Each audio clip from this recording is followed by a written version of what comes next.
దర్శనం చెయ్యాలో అలా దర్శనం చేసేసినటువంటి ఫలితాన్ని మీ ఖాతాలో వేసేస్తారు. కనుక పురాణంలోకి వీటిని తీసుకొస్తారు.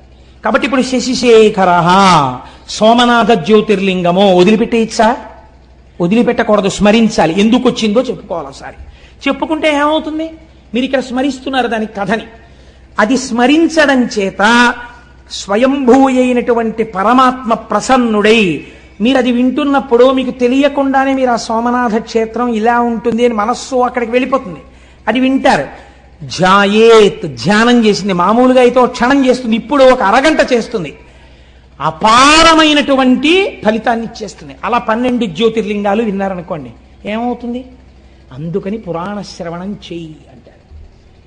ఇప్పుడు విన్నవాడికి ఏమవుతుంది? 12 జ్యోతిర్లింగాల దర్శనం చేసవచ్చే ఫలితం ఏదో అది వాడి ఖాతాలో వేసేస్తారు. అందుకే పూర్వం అందరూ వెళ్ళలేరని ప్రత్యేకంగా మన వాళ్ళు